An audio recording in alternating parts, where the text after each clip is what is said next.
You can't say that. Okay, that's getting beeped out. Nobody on earth is going to pay you $40K for an interview. You get $100 to $300K on any platform he interviews on. This guy's really delusional. Now, he can say that though.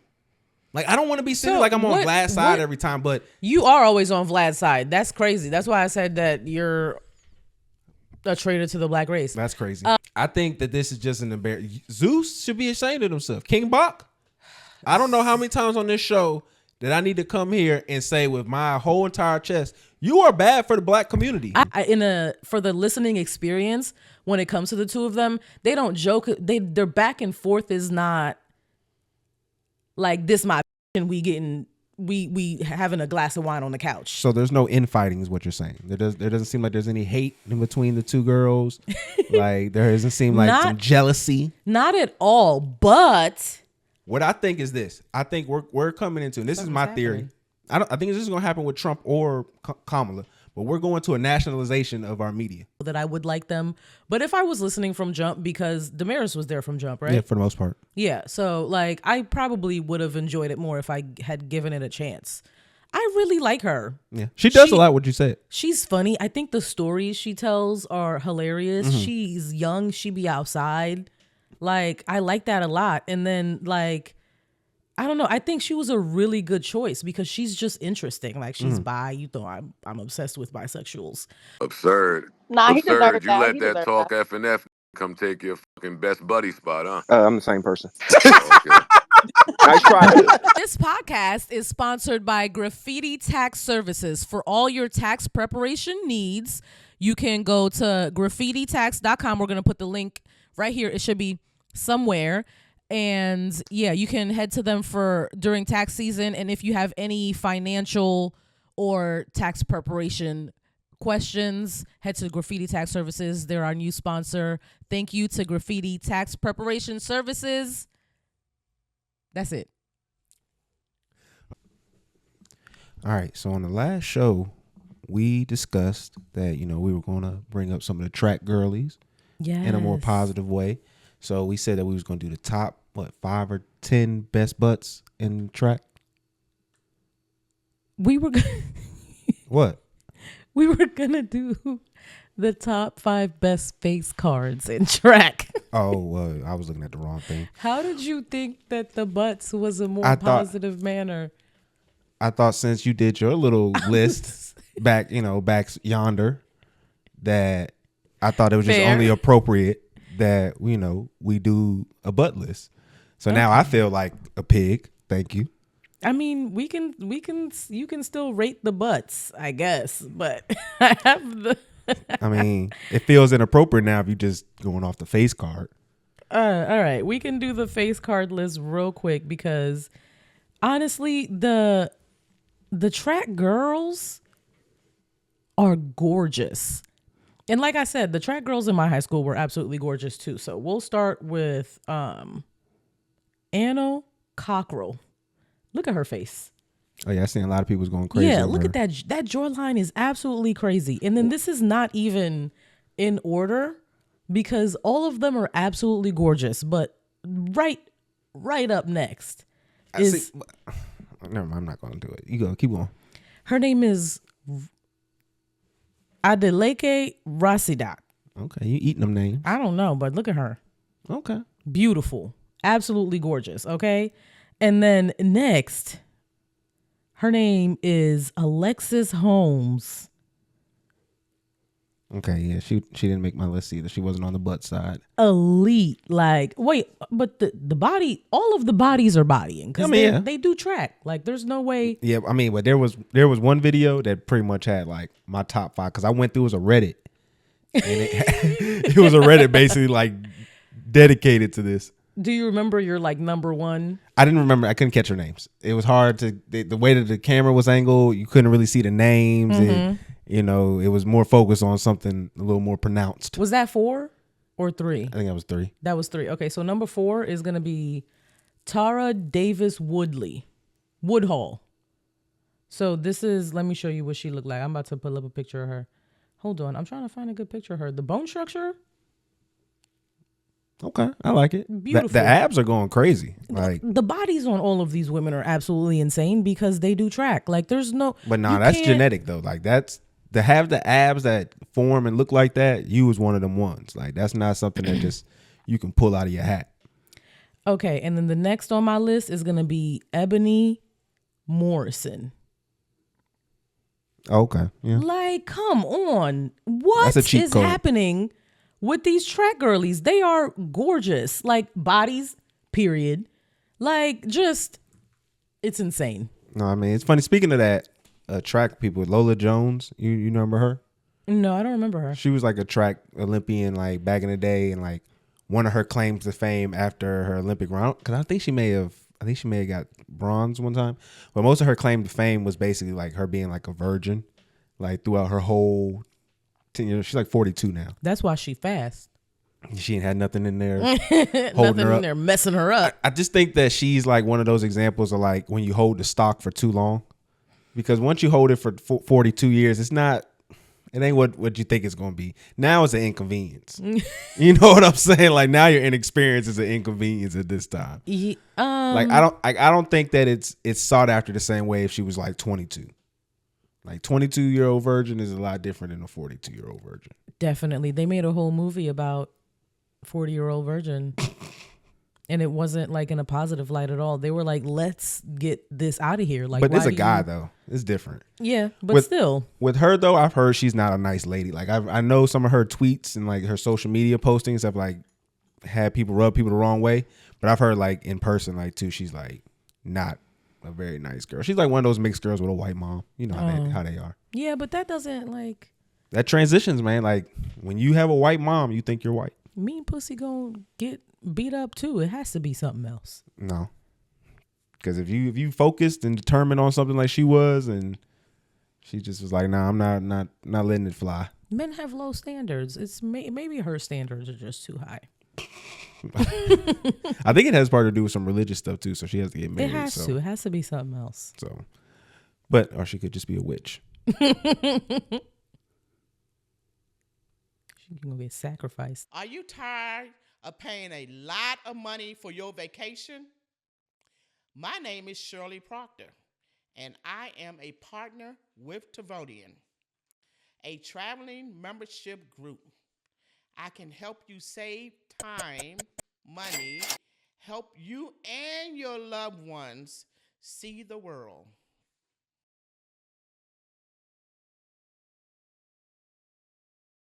Everything about those artists that I played? Anything that they had in common? First of all, I didn't even know the first one that you played. The second one was white, and then the last one was black. Were they getting more increasingly black? They were all white. The last one wasn't fucking a Future song? No, that was the Ian guy that Tyler was shitting on. Oh my God. That was riding though, wasn't it? It was. I'm so mad. I'm so upset. That's what I'm saying, bro. They was hating on these white boys. But that's what Tyler was I like Elvis about. Presley. I'm sorry. I like Elvis Presley. I like a white boy. You're also doing a traitor nigga to shit. the blacks. What? I'm like the biggest supporter of the blacks. But that's exactly what Tyler was talking about, because he was like, they literally just try to sound like that shit was hard Future. Though. He got some other slaps too. He very obviously Youngin got slapped. Is trying to sound like Future. All I gotta say, Youngin got slaps, yo, and them shits riding. I feel like I've heard that out before. You probably have, because that shit. He's from Atlanta. He a white boy from Atlanta, getting crazy on the mic. That's insane. Pause if necessary. I don't love it. Hey, this is the era that we are. I don't love it because it doesn't feel genuine from him. That's what it is. Hey, but that's why you gotta listen to the audio so you can know what we're talking about. But this is Talk FNF TV. I'm your host Rhetoric, and I'm with a lovely and amazing and gorgeous co-host Miss Reality. Hi guys. Had to stop her before she grabbed that glass. I know, right? I was about to be like. All right, so we got a lot to get into today, man. It's been a very interesting week in the podcasting sphere. It has been, yeah. We've had Mandii she's going on the offensive. She's been kind of like, shaking this tree kind of for a couple months now. Probably for most of the year. No, for most of this year. honestly, we could actually kind of say since Mel has joined the show, she's kind of been antagonizing Taking this shots. because she's been talking about the 6 mics thing and a whole bunch of shit, and it's culminated in her going on some tweets where she had basically said like Melyssa Ford isn't holding her own on the show. She's not a good, female representation for this podcast, and essentially she's just making women look bad on this big of a scale. That's basically what I got from the tweets. Yeah. She did say that she wasn't a good representation of women. I think it's hard to be in Mel's position when you're the only woman in a group of guys who really are not trying to let you get your shit off at all. Like, and then also they all have similar, like, they agree on certain things. They all come from a similar walk of life. Niggas. They're old men. They all have like, no, I mean, if you're being for real, like they all have similar experiences. They all link of the world in a way that's, it all values and benefits them in the same way. So no, I can definitely see where it gets tough like that. But what I wanted to see is like, what do you feel like as a female podcaster you have to bring, just on your own show or just anything like that? What do you think that Mel lacks that you need in that? I don't love critiquing her in this way because like she has shared with us that like cognitively she's not where she wants to be, and she probably has thoughts faster than what she can articulate on the show, and she probably wants to be more eloquent and quicker than she is on the show. So I don't love critiquing her about that, but I feel like the guys have to like let her get that space to articulate her point. And then but for your question, I feel like what a female podcaster needs to be, just not just when you're the only woman in a group of men, when you're the only woman point blank, I feel like you need to be relatable and women need to be comfortable with you. And you need to not just be relatable and like she wants to be you, but you need to be kind of like funny, and I don't know, you need to come off as a girl's girl. But doesn't that come with sharing and being you need like, to open? be vulnerable. Yeah, I think that's one thing about you her. need to be relatable. You need to be vulnerable. You need to make women feel comfortable. They need to want to be your friend, and then they need to respect you too, which is a little hard. So like, you need to get your point across clearly, and I don't know if Mel does that all the time the way she wants to. I also think that she maybe doesn't have the wherewithal to stand on everything maybe she believes to. Yeah. Where she doesn't want to have to sit there and rest on her laurels regarding like whatever opinion she might have. I think that's a hard stance for her to do sometimes. It does seem like she backs down or just like gives up on stuff a lot. Yeah. But then like, how could you not, when there's 5 other niggas barking in your face, not cutting you off over and over again? Like your train of thought has probably been cut off. Like it's just a chaotic situation to not be sharp in. Yeah. And I think that what she has to kind of do is bring a more research oriented approach to the topics that they're going to be talking about, because I think that may be hard working with Joe, because Joe seems like the kind of guy where if he's not into what you're saying, you could have done like 3 hours of research and having points. He's gonna say that's all stupid. I hate all that, and you're not going to talk about anything that y'all do, and so then it feels like a waste of energy. So I think in his business model, I think it doesn't thrive for her to do that. But I think maybe when in the pre-production, it's just having notes. And then you could just kind of just touch on them, because I know that happens to me sometimes. Even when I'm like in spaces and stuff, I'll forget what I'm saying, or even here, I'll forget what I'm about to say. And what I'll do is I'll just write it in my phone in my notes. So I'll just put a little buzzword for me to remember. So then right when you finish or right when somebody finishes, I can go back and remember the buzzword so that I can keep the flow going. And I think that, like I said, just little things like that you kind of gotta do. And I know it doesn't sound good and it may not look the best on camera, but like you said, like she said, she got something going on. So yeah, you kind of got to keep that approach ahead and like maybe give her a little more heads up so she can have those runways. Because it does have times where she's just quiet, where she just doesn't say nothing. She's just sitting there looking. She'll do the whole walk in front of the camera thing. They was making fun of her regarding that. But what I want to say is, when you're with a group of men, what do you think you kind of have to show? Because it automatically you feel like you have to represent all women every time you have a conversation. I've learned from being a woman for as long as I've been a woman, for my entire life, but like I've learned that like you just got to keep talking when you're in a group of men, because naturally men are like, they're not gonna stop talking to give you space to like reply, or especially when there's a group of men, right? Like they're doing their thing. Naturally, they're kind of gonna disregard you a little bit. So you kind of just gotta keep talking. Like somebody's gonna try to cut you off and you just keep talking. Talk over, like you have to steamroll men. It's funny because when you're the only one in the group of them, which I know. It's funny when you point out, because when I used to be a manager at this little retail store, whatever, assistant manager, there was another girl she was a little bit older than me, but she also was an assistant manager there too. And she saw the way I was talking to other guys and how I was able to get control of conversations with other men and things like that. And she was just like, it was just so simple, just the way that you did it. I was just able to break it down. She was like, you just tell them what they're going to do. Like you just, like she was like, in a way, you just say, hey, this is what you should do. And then you say it in such a way that they don't even know that you're making the decision for them. And I was like, yeah, for the most part, that's what you do with everybody. You know, you just had this conversation with them that you lead them to where you want the conversation to go to. And most people don't pick up on that. Yeah. So like, if you just keep talking, like there's gonna be, if everyone was already engaged with what you're saying in the first place, most people are gonna stay with you and not with whoever is trying to interrupt you. There's gonna be a man who's gonna be trying to interrupt you, especially on a podcast. And you can direct the conversation and keep it where you want to keep it. But that is hard to do with a loud mouth nigga like Joe, a loud mouth nigga like Flip, and two very opinionated, stubborn niggas like Ice and Ish. But I feel like with her, and she does this very often. She leaves what I say, a lot of meat on the bone for a lot of topics, because there's some times where you can expose men. You don't have to go to the darkest things like you did with Cameron and Mace, where you pull out the underage girls thing, but you can pull out some of the negative tendencies that come with, men's just ideal of a good time and what they may, want to be entitled to in situations. And I feel like she just doesn't do that because she's scared to then have to defend that. And it just feels like an onslaught from everybody. But I mean, we'll see more what's going to happen after that.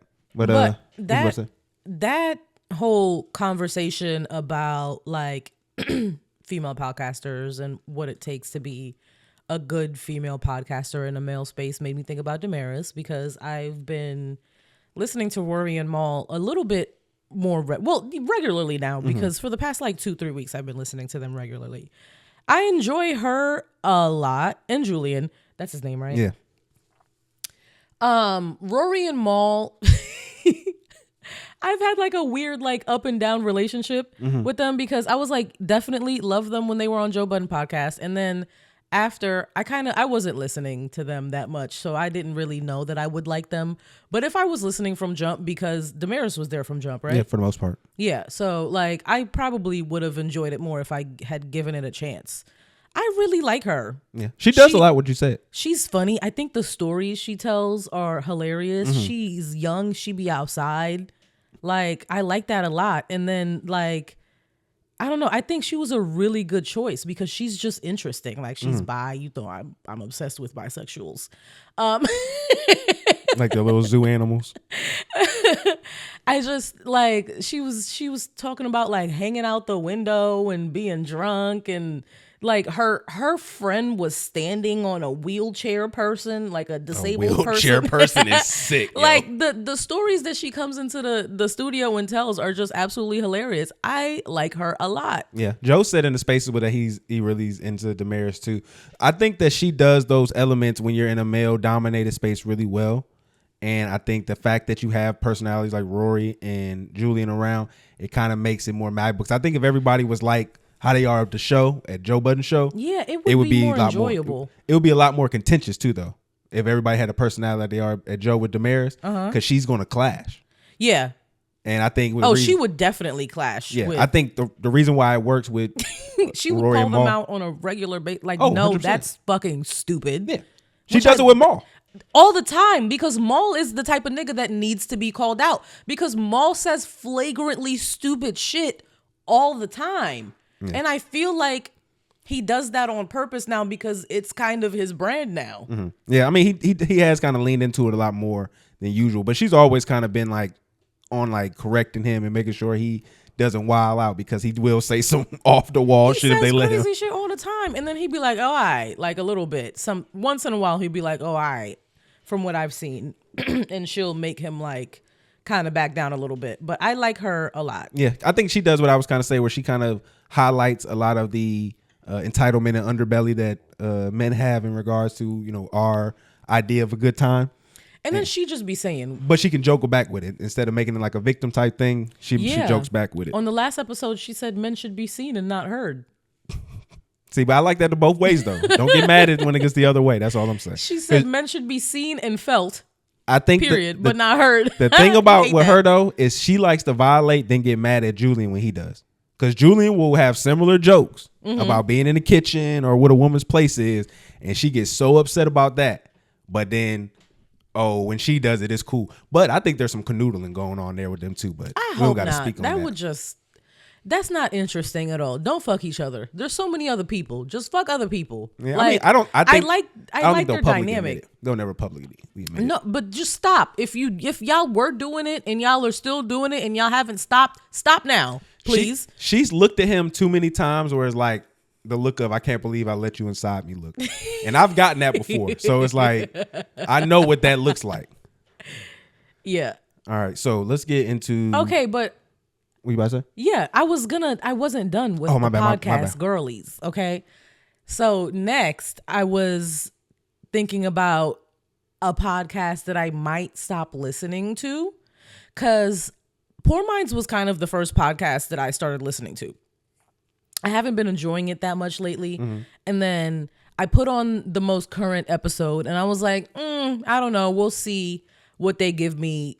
This is like, I'm going to give it a couple more chances, but this is the start of me trying to like wean myself off of Poor Minds because I haven't been enjoying it that much. Bitch, was I wrong? This most current episode was Lex's birthday episode, and they started the episode with the most fucking ridiculous freestyle I have ever heard. They both took turns. It was so stupid. I was literally in my car crying, laughing. Like, I felt like I was in that studio with them, like with my friends, just being dumb. Mm-hmm. It was amazing. So I realized that the reason that I haven't been enjoying Poor Minds that much lately is because they've been having a lot of guests. When they have guests, Lex and Drea, their dynamic is drastically different. Obviously, they're like in interview, like talk show mode. When they have guests, it's a talk show. When they don't, it's a podcast. And that is a very drastic difference. Mm-hmm. For the listening experience, when it comes to the two of them, they don't joke. Their back and forth is not like, this my bitch and we having a glass of wine on the couch. So there's no infighting is what you're saying. There doesn't seem like there's any hate in between the two girls. Like, there doesn't seem like some jealousy. Not at all. But Lex is starting her own YouTube channel. Is it like a vlog? Like, what is she doing? No, she's going to be doing content. She's going to be like reviewing reality TV shows and stuff like that. Because people have been asking her for reviews of like movies and things that she watches and stuff like that. I wonder is the reason why she's going to start doing that. I wonder is that the reason why they're not putting it on that show is maybe she's not getting the same kind of splits. I don't know. But I also think that, let me speak for myself. I enjoy Lex much more than I enjoy Drea. I do like the both of them. I think the duo is very strong. I think if I had to pick one, it would definitely 1000% be Lex. She is hilarious. Like, if she started practicing, she could eventually maybe do stand-up comedy. Like, that's how naturally funny she is. Her timing is great. Like, the shit she says is... You think she could be a solo act in regards to interviewing 100%, people? 100%. And taking that next media step? Do you think that's something she should do? Like, because, I mean, let's be honest. That is. Their dynamic can only take them so far because there is that underbelly of, like, sexuality and things like that that's kind of attached. They have also changed the the undertones of their show for the past like year. Yeah. They don't really do the like we bad bitches. This is like how you get niggas with money podcast because that's kind of how it started. What they gave, yeah. Before. I mean, it gave really high end escort. I'll say that. I'm just saying, it gave him like the instructions. They've both been in like long term relationships now. Like it's a completely different tone. Mm-hmm. They're kind of like the aunties that are. Are they both the moving in conjunction the same way? In relationships, trying to get married, trying to have children. Do you feel like one of them is like maybe pulling away from the media more than the other one? No, Drea has like her beauty line and stuff, and that's not media though. It's not media, but I don't basically know. I'm trying to say, is there like a city girl situation going on where one of them don't really like the No, I think friendship wise, I think they're completely fine. I haven't seen anything weird or shady or anything, but they've had fight. They've come on the show and admitted like a couple weeks ago we had a fight right before the show and we can't tell. So they hide it very well. I wouldn't be able to know if Lex and Drea were fighting even if they actually were. To me, it doesn't seem like it though. Okay. I don't think it's anything shady. I think it's just so apparent that Lex is just so much bigger of a personality, and we have been craving and begging for her to just give us more, like on TikTok, on Instagram, on anything, bitch. Like, I watched her on TikTok live for a couple minutes the other day. You know, I don't watch bitches on TikTok live. I don't watch nobody on TikTok live. On nothing live, I don't watch nobody. And I was watching Lex just like sit in her living room. Like, she's just highly entertaining. Mm-hmm. No, love her, and I want her to be successful in what she's doing, and I want to see Lex on red carpets, and I want to see Lex hosting VH1 reunions. Like, I see that for her 100%. Okay, no, I could definitely now that you put something like that, I can definitely see her being a host of a lot of those reunion specials and stuff like that. So I can definitely see. But I think the time commitment with because what they do 2 episodes a week. No, it's 1 episode. But they do Patreon too, right? Yeah, and then it's filmed weeks in advance. Yeah, okay. Like you can tell that they film in advance. They be like, oh, this episode is going to come out, blah blah blah. So this should happen when this. Like they don't film and put it out the same week. Okay, so okay, I guess it can work then. It can definitely work. Crazy though if they doing multiple episodes, like in a day, then they got to change and all that. Oh man, makeup. Oh, yeah, they have a Patreon. That's nuts.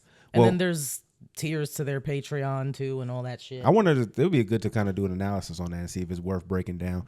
Because I would just love to see their work ethic with that. Because a lot of folks with Patreon. To their Patreon. A lot of people. I've been thinking about it. Well, if I didn't know, because you told me I couldn't do Rory and Maul, so you can't do theirs. Well, if we're gonna do a thing. No, that's not a thing, man. We don't need to be giving these folks our money. We need to start collecting our own. We need to get our own Patreon going. But no, we need to keep staying into the realm of female podcasts. Because we've had a big development. What happened? Call Her Daddy has just signed a big contract with Sirius XM. How much was the contract for? 125 M's. Oh my God. They tried to say the podcast boom was dead, but it's definitely not. It's here. It is dead in a way of companies aren't going to keep doing this. The same way, but I think Sirius is a little different because I have a little theory about what's going on with this. I think Sirius is about to be put in position where the flaws that they may have done in the past, they're going to be, get an opportunity to change that back around. So if y'all remember, like if y'all younger don't remember, Sirius came out like in the early 2000s, and then they eventually merged with another company like almost a decade later. But they were one of the first internet satellite radio people.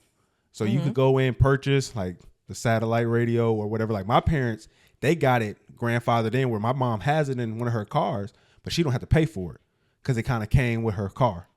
So that's how big it was.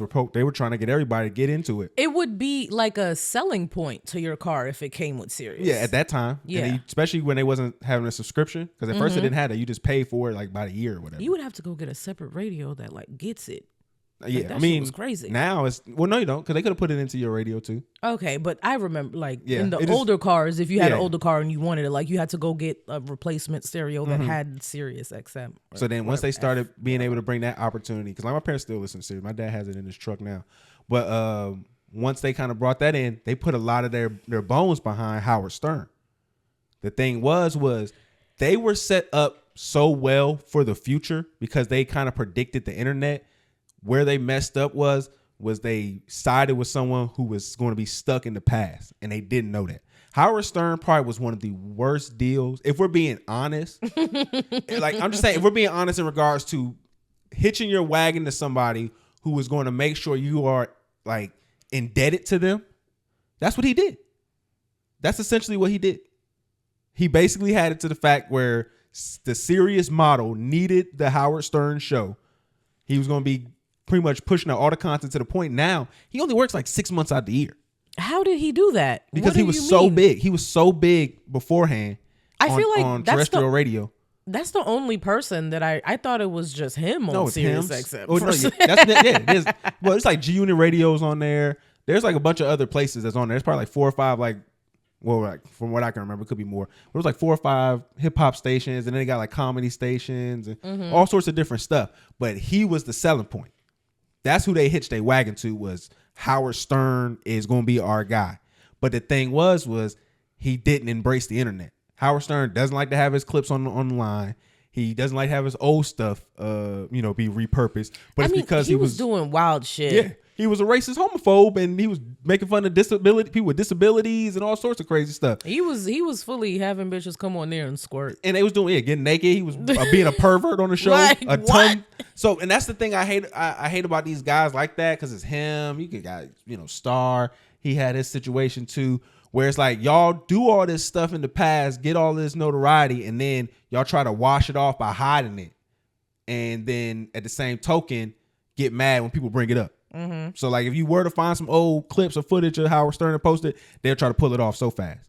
And so it's cool that y'all do that, but at the same token, crazy. You took a company that was probably like, if we think about, if you really do the speculation and do the guesstimation, if you want to, about where Sirius could have been, they could have been where Spotify and all that shit is. They should have been. They should have been. They should have been able to get all of that. Like, as far as music and they should have been that. But because they, like I said, Howard really held them back. All of the podcasts and all of the things should have been housed there. So another reason why I feel like something's going on too is Warren Buffett has invested a lot of money to the point where now his company, his investment company, owns 3% of Sirius. Like, he just put a whole bunch of money into it. And my thought is, how big is 3% in the grand scheme of things? That's a lot. Is it? When you have a company that's public that people can buy, yeah, that's a lot. When you own 3% of a stock, okay, that's a lot, because a lot of times that doesn't happen where you buying that many shares of anything like that. Okay, and for it to be like I said, this stock hasn't been profitable for years. Like, it was $30 like when it first came out and went up and down, and it's $3 now. $3.30. Oh my! How much of it did he need to buy for 3%? Like, I mean, he put like a couple. I'll show you. It was a document came out that showed a lot of places that he pulled out of, and a lot of places that he's putting money into. What I think is this: I think we're coming into, and this is my theory. I think this is going to happen with Trump or Kamala, but we're going to a nationalization of our media, where we're going to be more focused on media coming in from America, like the whole TikTok thing. The fact that they don't want companies based out in other countries to be able to have our data and stuff. The thing I looked at when I was looking up Sirius is I always thought that was more about censorship than data, but it's going to come into censorship too. But the data is also part of it. But what I was just looking at is they're owned by a company that's based out in Colorado. Like, it's like Highlight Media or something like that. Mm-hmm. That's who kind of owns everything in regards to Sirius. They're based out in Colorado. So what I could just be seeing is we're going to be having companies either have to pay like a big fine, or not fine, but a tax or tariff or whatever. Not even tariff, because it's not trade, but basically to do business in media, there's going to be like additional tax onto them. Yeah. Because you're based out in another country. So like the Spotifys that are overseas, Apple will still be good. But like basically any company that's going to try to come in from the outside, I can see them being a push. There's like, no, we're not going to allow that. Or if you do, it's going to be more taxes on it. So to team up with a company who's American based and is prime, because they've had all this technology, they've had just been sitting there not being able to really take that next step, because it's been revenue. People listen to it, but it's not where people, it should have been a YouTube. It should have been one of those kind of factories of information. Because it was out before YouTube. Yeah, but they was doing subscriptions and stuff. So that's another thing that messed it up too. They didn't have a free option. They should have had a free option. and then you just have more content if you subscribed or you got ads. It was like a luxury. Yeah, or they should have took away ads and stuff like that. Because even when you bought that was the thing they were trying to say. Oh, it's gonna be less ads, but you go listen to it now, it's full of ads. So it give you ads about Sirius. Like I'm already here. Yeah, that's what I was so like. I was sitting there listening to my dad. Like, why do they have a Sirius ad on Sirius Radio? When you can only listen to Sirius if you already pay for Sirius. It was so crazy. I didn't understand that at all. But no, like I said, the company has been running into a way that they shouldn't have, because they were the future. And I think right now it's a promising opportunity, and that's what Warren Buffett is looking at. And I think that it could be scary, because I think that censorship plays a part. They're tired of us seeing these kids being hurt, being wars all over, because it's making people react. It's making people find a common thread, just like they did with the Vietnam War and all that stuff. Yeah. I don't think they want that anymore. I don't think they feel that, how dangerous that is. That is probably the closest thing we have to revolting. There's just so many, because we all agree on it. There's so many different social media platforms and ways that you can get that. Like, how are you gonna stop the niggas on 4chan? Yeah, but I think the thing about 4chan and Reddit, like it works its way up. Yeah, but I think that comes to my other little theory. So remember them billionaires that died on a boat? So I was watching the dude, I think his name's Ian or whatever, but he does the breakdown of the money and all that stuff. He was saying that they owned a company that they sold to HP that essentially did like a surveillance or monitoring that could take into account audio, video, all sorts of stuff. Like even if you kind of just did some funny shit to it, it could still locate and find those audios and videos. So I can imagine being where this is now, because they was in a whole dispute with HP in a lawsuit in 2 different countries, I believe, and they won both of them. That's where they were celebrating their win. What I think that could be happening is that technology could have developed to the point now where if you put a video, automatically gonna come off. We pulling it as soon as the outline and we see that. So as soon as that 12-second mark hit, boom, it's already off. Nobody's even seeing it. Nobody's getting a chance to screen record it or anything. And I think that's the next. I just feel like that gets touchy with freedom of just, I don't know. What it's going to make you do. What it's going to make you do is you're going to have to then alter the media. So now everything looks fake. Now if I have to alter it to put it on the site and tell you that now it looks phony. Now it looks, because I had to do things too. That's where all the plan is. The plan is make everything look fake, confuse everything, and control as much as what we're looking at. Because the algorithm does that now. Yeah, everything is going to eventually come to light, though. It's going to take longer like it used to, but like people are still going to find out about atrocities that are happening across the globe eventually. Even then, though, it's just going to take, but again, just imagine how long it takes now. Just the whole thing with Israel and Palestine, then the Congo came up on people's radar. But that was been happening. That been happening longer. It's at least in what a more your radar sense. Is, because I knew about the Congo before I knew about Palestine. Yeah, but I mean, it was more aggressive in Congo as of recent than it had been, before the October 7th and all that. So that's what I'm saying. Like, folks wasn't paying attention. Sudan, a whole bunch of places is going through crazy shit. Oh, nigga. It's going through crazy shit. And then just to go back to the Call Your Daddy and talking about the algorithm, I don't know nobody that watches that show. I've never seen, for her to be that big. The only Call Her Daddy episode I've seen was I think she interviewed some Love Island people. And I don't even know if that was Call Her Daddy for real. But like, yeah, it's never come across my algorithms. It might have, and I just didn't know that it was her or them. The only one I ever saw was Cole Sprouse. Is it 1 or 2 people? It's 1 now. It used to be 2, but she kicked her off and she signed with $60 million for Spotify. Girl, you should have stayed with that. It was some like internal drama going on. Like one girl was doing more than the other one, and that's why she was just like, "Man, fuck you, bitch. I'm out. I'll get out of here." Okay, yeah. That's what it kind of was. It was kind of like how Mandii and Bridget broke up. But I think, okay, so there's some people that have to be mad about this deal in retrospect. Obviously, horrible decisions, because it just kind of shows the difference between white women talking about sex and black women talking about sex. Is there a podcast about sex? Horrible Decisions? Yeah. No, Call Her Daddy. Well, it was initially. Okay. When it started, it was them talking about them doing, sexual stuff out in the town, kind of conversations when it first started. Okay. And then it turned into more of an interview base and stuff like that. So the last time I saw that's what Cole I've been Sprouse seeing. was on there. It's kind of just like an interview thing. From Zach and Cody. I watched his interview. Mm-hmm. Why? Because he was smoking. He had a little cigarette inside indoors. I thought that was pretty fly. Like, what? Smoking a cigarette in the interview, that if you want to catch my eye, that's one way to do it. That's crazy. That shit looks fly. Just say you like him. I don't. Like, I don't. I watched a little bit of Riverdale. I feel like you have a man crush. On Cole Sprouse? Yes. No, it's not. It's because I feel like that's the white man that you would be if you were a white man, Lenny and Kravitz. That's why you watch that. I can see that though. Yeah, I can see that being my vibe. See, that could be my vibe. Yeah, I don't. Cole Sprouse kills shit though. He be hitting some bad joints though. I guess I don't know what Cole Sprouse list look like or what he be knocking down. I've never seen him linked to anybody, but I don't be paying attention to the man. I mean, like I said, algorithms. But just to say this, these are the people who probably are mad. I think Horrible Decisions is mad because we've been black women of color, definitely talking about sex for years, and not even got close to the 60 million deal y'all got with Spotify. No, not at all. And then Rory. I think Rory's upset. Why is Rory upset? Because this is the second time he's been used for proof of concept to the fact that Call Her Daddy gets paid. Joe Budden podcast. Yeah. After that, Call Her Daddy gets the money from Spotify. He was just with Sirius, left, and now Sirius spends 125 M's on Call Her Daddy. If I'm Rory, I'm punching air. Shouldn't Rory and Maul be mad? I think more so Rory, but it's because Maul was there too. But I don't think Maul's looking at it like that. Maul's just like, hey man, that just wasn't for us. I think Rory's punching air right now.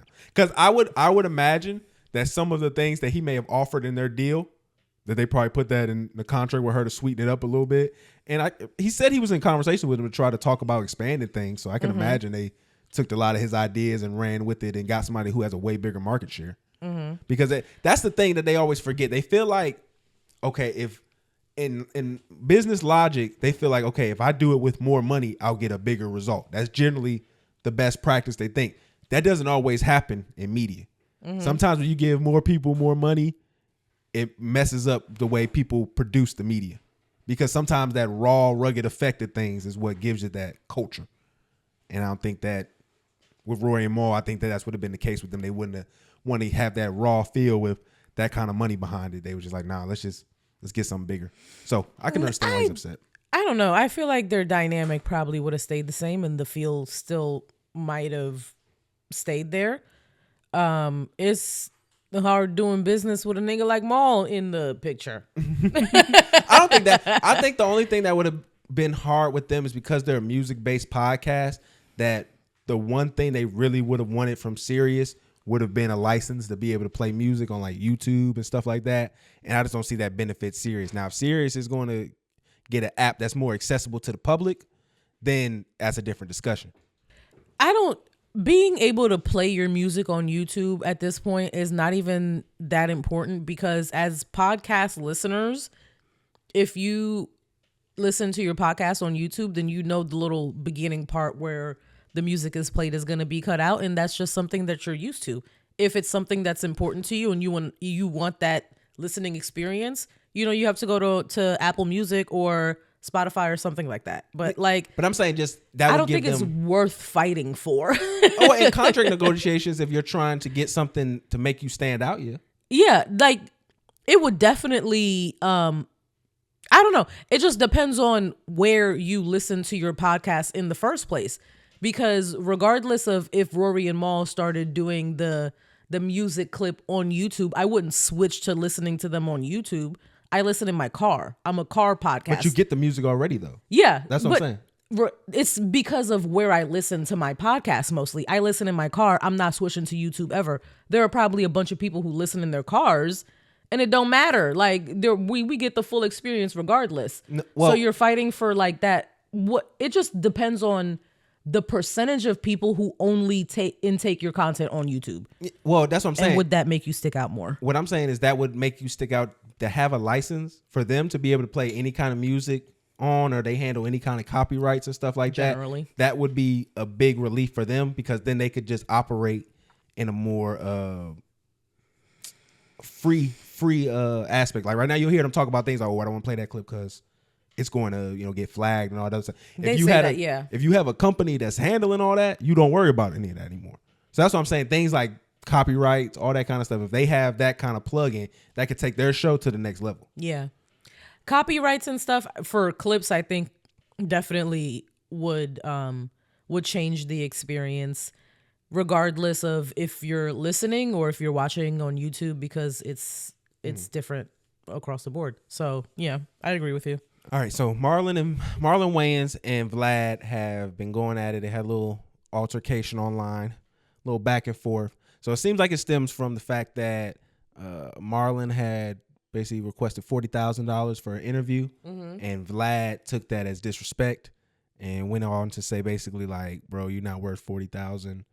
And I know people. The Wayne brothers? I understand that. He is a Wayne, and I respect the Wayans in the highest order of comedy in any sector. Stand He's up, like Black Hollywood royalty. scripted, like all. I respect them in that order. But when it comes to discussing the value of an interview, if we're going to just talk about one person who can be the 100% de facto person on an interview and how much it's worth, it would be Vlad. Vlad does nothing but interviews. He knows the numbers of your interviews. He can go in, and if I look at this is what he did.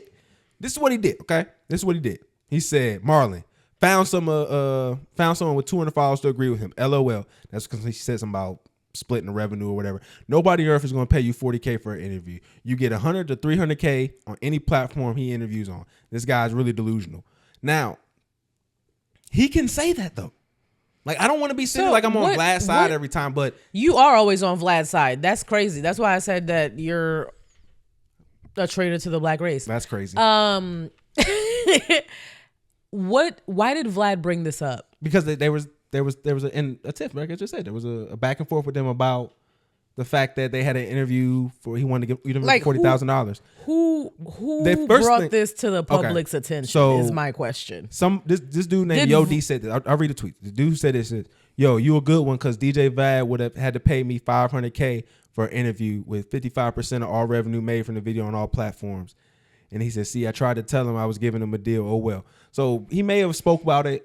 It looks like that's how this dude found out. Marlon spoke about it, and then he said this other guy tweeted it, and that's what sparked everything between. Okay, because I'm just so confused as to why Vlad opened his mouth in the first goddamn place to tell this black man that he's not worth what he's charging. I don't think that's not necessarily the case. We take this like extreme stance on it, like, oh, like it's some slave shit. Like it's he's not like, even oh, you're shit. worth this much, but it's like, if I'm somebody who's in the market of paying for interviews and I see what the numbers that you do when you do an interview, you're not cracking millions of views, I know how much you're worth.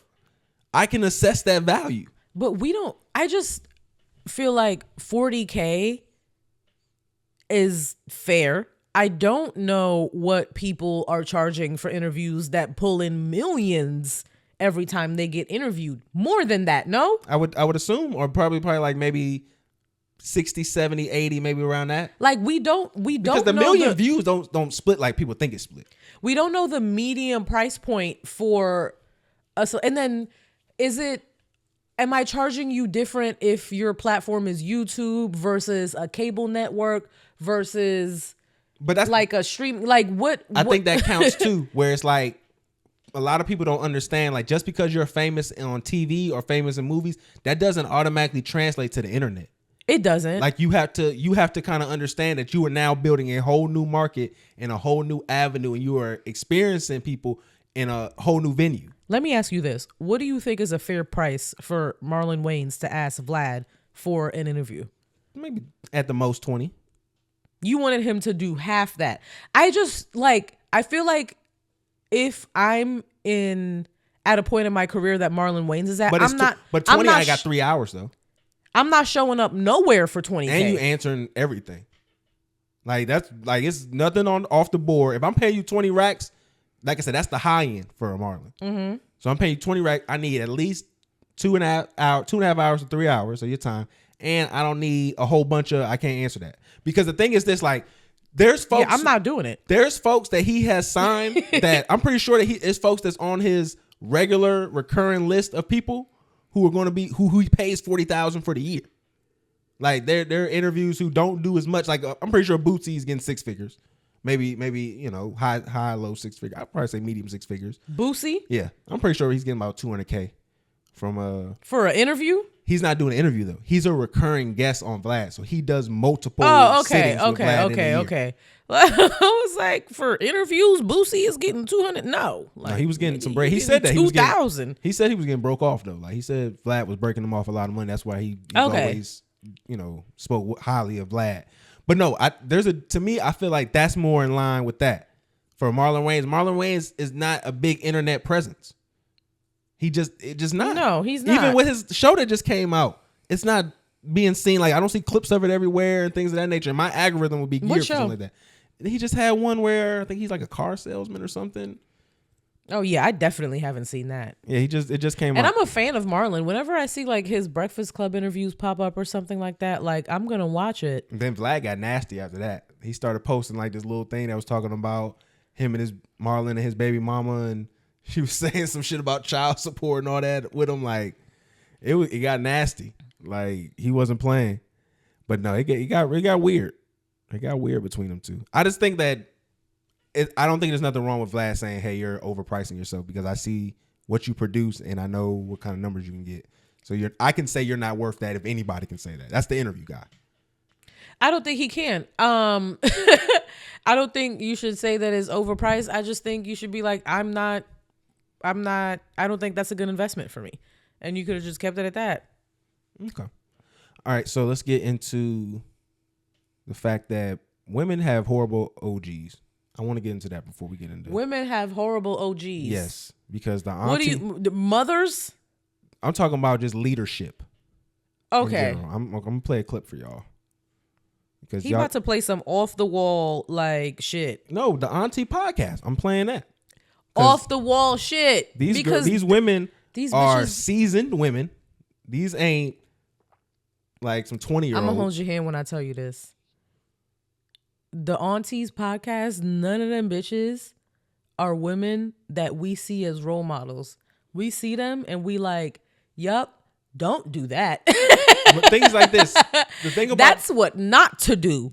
And I'm sure that every woman with sense sees these women and is like, yeah, that's exactly what not to do. No, I don't think that. Do the opposite of them. I think y'all automatically assume every woman that y'all see has a high school diploma. You know what I'm saying? Can read at a abuses her daughter in public on a regular basis. And y'all still act like they all can read. Play the clip. One more time to say something to me fucked up. And I'm going to reach over this table and I'm going to knock your fucking head off. You should do it right motherfucking now. I sure can. We need to go ahead and get this shit over fuck with. Can. This is Blueface Mama and Tokyo I'm going to Tony. beat your motherfucking ass. I'm going to beat your motherfucking asshole. Y'all better check this bitch. I'm not the one, Tokyo. Y'all better check this bitch. I'm not me the one. I'm Me letting either. you know. I'm going to beat Zeus, your ass. I'm going to let y'all I'm let dog this bitch run walk it. your ass. Tokyo got them, Make sure got you them do it. bat I'm a wings dog on her walk arm. your ass. Make sure you do it after this is over, bitch. Make sure you do it after Make this. sure. You better. Tia just sitting there, her teeth about to fall out her And I'm going mouth. to tell him to kick your motherfucking face Tokyo. off Getting her makeup your touched motherfucking up. head, ho. me. Okay, Stop we're going to playing see. games We're in going to here. see, bitch. This is why. This is why. Hold tight or just literally making No. sure our cameras are angled. I don't give a fuck what your cameras is. You need to check these bitches. Tokyo got some big arms. No, real talk. Tokyo stacked.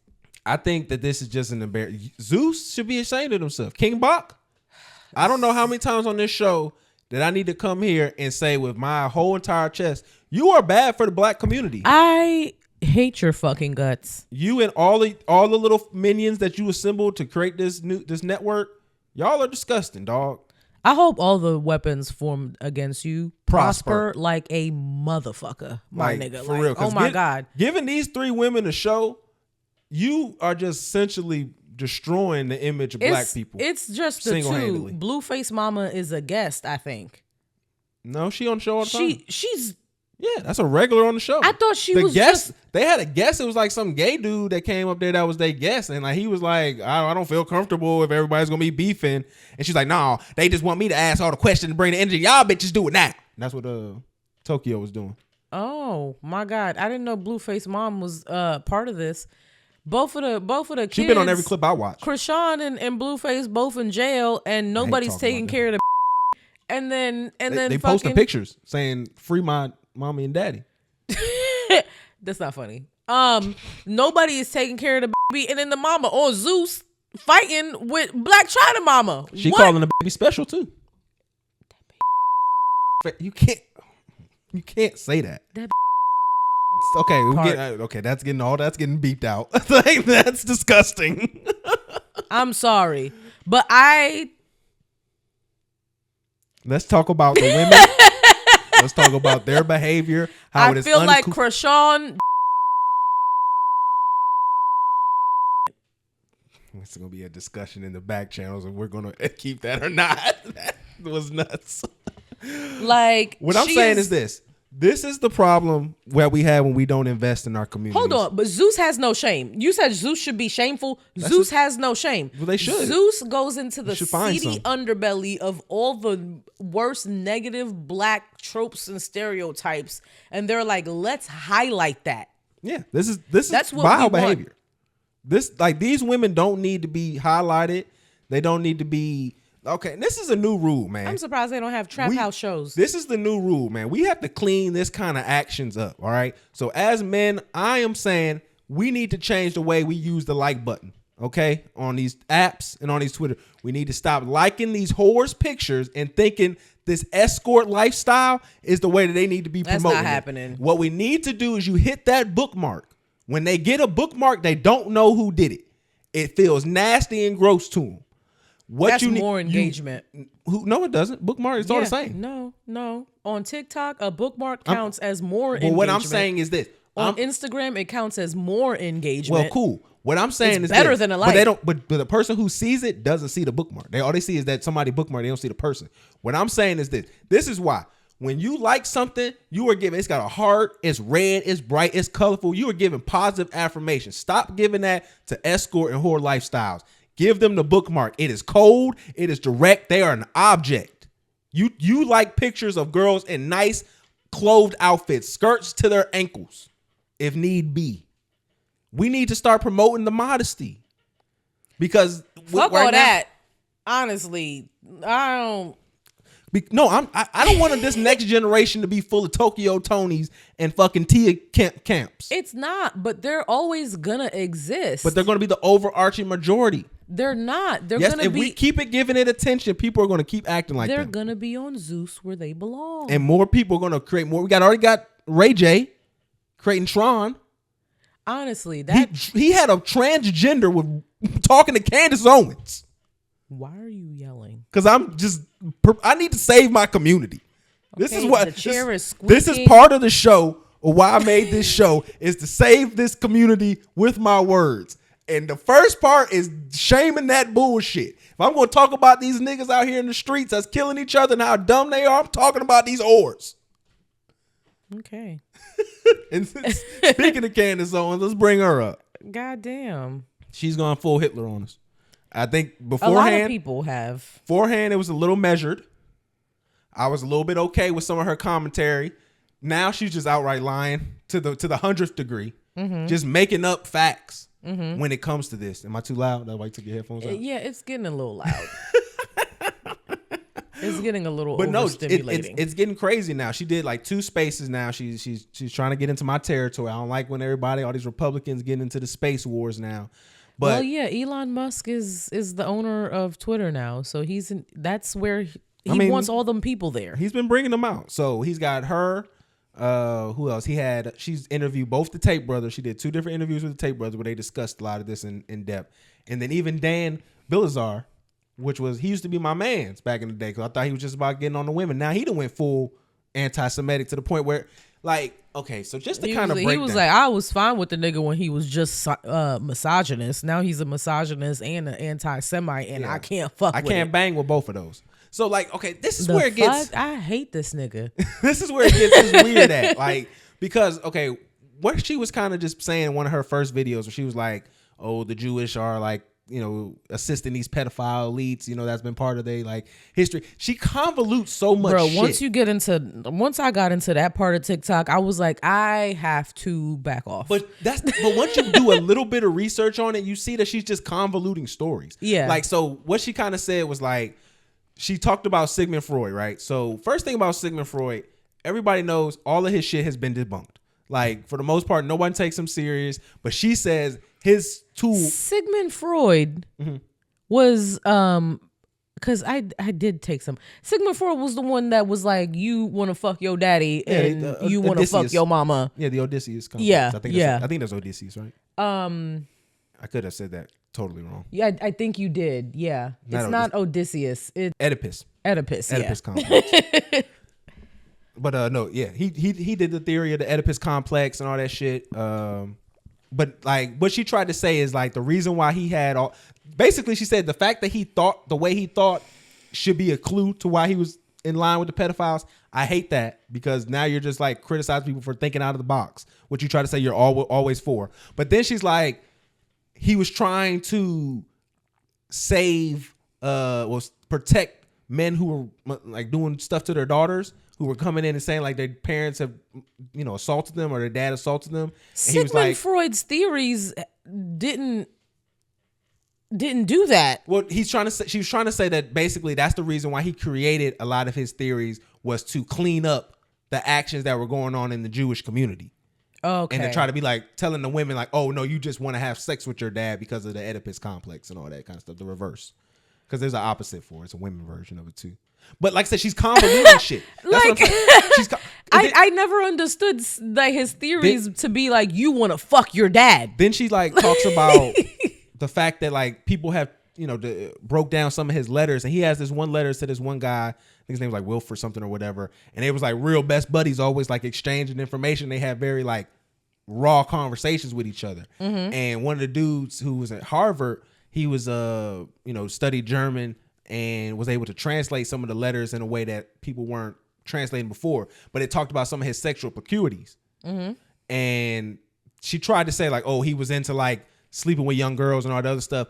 I couldn't find anything when I was researching it. Most of the stuff I found was like he was just talking about like sexual desires and things of that nature, but nothing came up. Which was the bulk of his work. Yeah, but it was like nothing that came up to be like negative or pedophilic. And then also you got to take into account this nigga was doing most of this shit before the 1900s. Yeah. Like the fact that she even brings that up to say the whole pedophile shit wasn't looked at the same way then.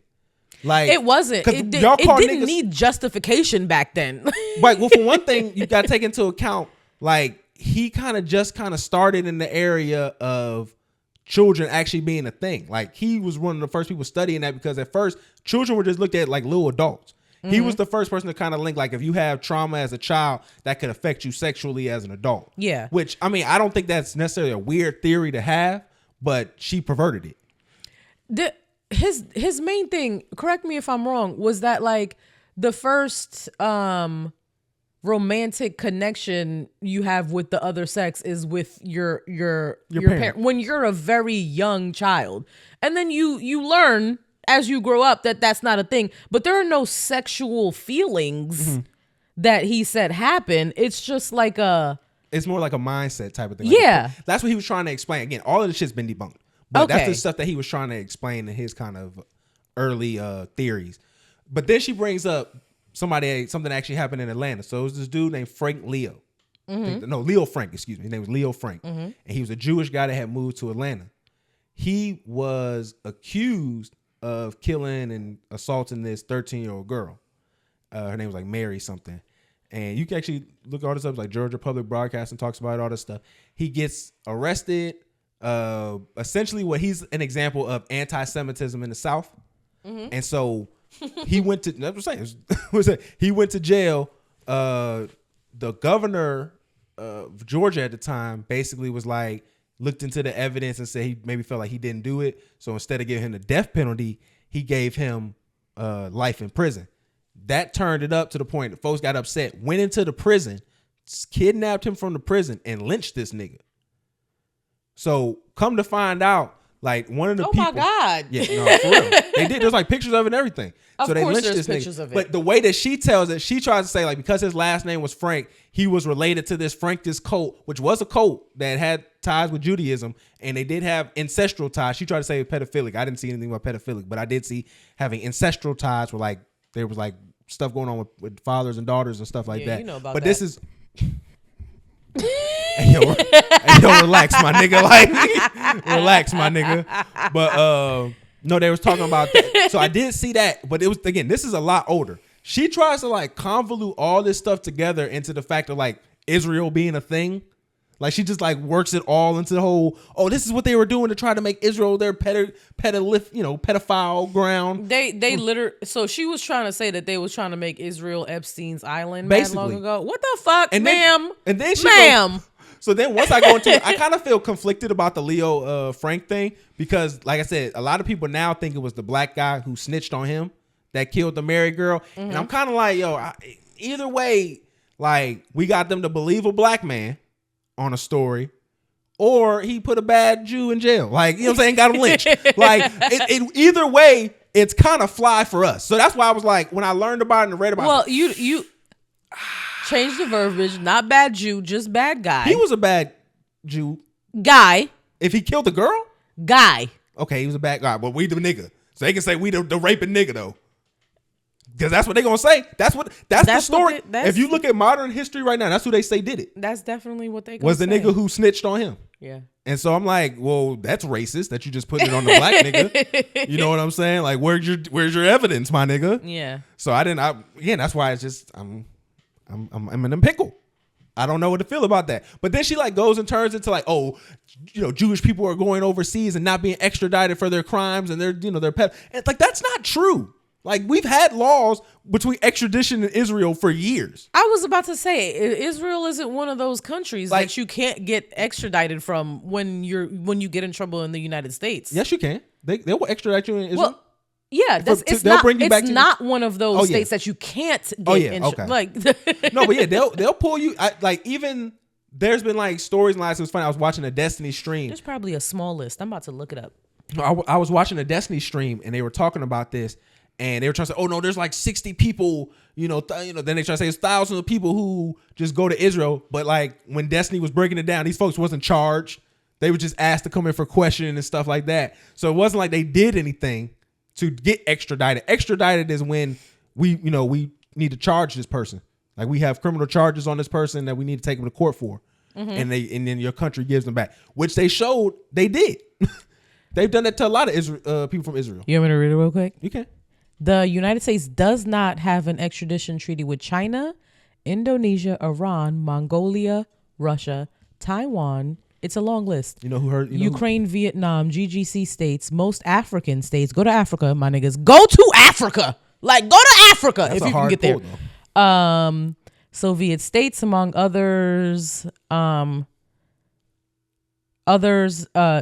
countries with U.S. extradition treaties have refused to extradite, including Ecuador, Cuba, Bolivia, Nicaragua, Iceland, Pakistan, Egypt. Why do you say it like I don't know. I don't know. As soon as I said it, I was like, why is that the only one I said with an accent? Switzerland, Venezuela, Zimbabwe, etc. You said all African countries. You didn't have to put Zimbabwe. Well, Zimbabwe did like disagree specifically, even though they do have. So that's probably why they. No, but Russia, yeah, my nigga, if you do some crime and you can get to Africa, just do it. Yeah. First of all, the Portia. But you have to be a citizen. If you're not a citizen, they're going to extradite you. Well, you can't just go. No, you got to be a citizen. Hey, I wish Haiti. There's some countries. There's some not countries that I plan on doing any crime. I'm sure there's some countries that won't extradite you at all. Like that's what happened with Snowden. When he went to Russia, Russia was like, no, we're not. Russia's on the list though. Yeah, but they won't extradite their own citizen, but they didn't extradite him either though.